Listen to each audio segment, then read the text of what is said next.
Social मीडियावरती कधी काय व्हायरल होईल हे सांगता येत नाही. अर्थातच एक काळ होता जेव्हा चहा विकणं हा अशिक्षित लोकांचा उद्योग मानला जात होता. आई बाबा आपल्या मुलांना म्हणायचे, शिकला नाहीस तर टपरीवर चहा विकावा लागेल. पण आत्ताच्या काळात उच्च शिक्षित लोकही चहा विकताना दिसत आहेत. किंबहुना एक चहावाला टपरीवर जितकी कमाई करतो तितका पगार एखाद्या मल्टीनॅशनल कंपनीत काम करणाऱ्या कर्मचाऱ्यालाही मिळत नाही. चहावाले स्वतःची फ्रँचायझी विकताना दिसत आहेत. पण एका तरुणानं या चहाच्या बिझनेसला एक पायरी वर नेलंय.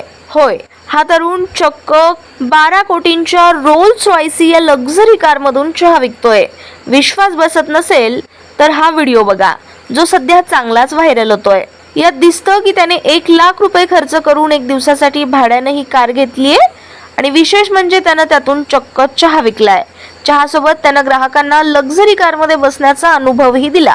या अनोख्या कल्पनेतून यानं दिवसभरात 88,400 रुपयांची कमाई केली. प्रत्यक्षात या बिझनेसमध्ये त्याला जवळपास 12,000 रुपयांचा तोटा झाला, पण ग्राहकांना एक युनिक अनुभव दिल्याचा आनंद त्यानं व्यक्त केला. ज्यामुळे सध्या हा तरुण आणि त्याची मार्केटिंग स्ट्रॅटेजी चांगली चर्चिली जातीये.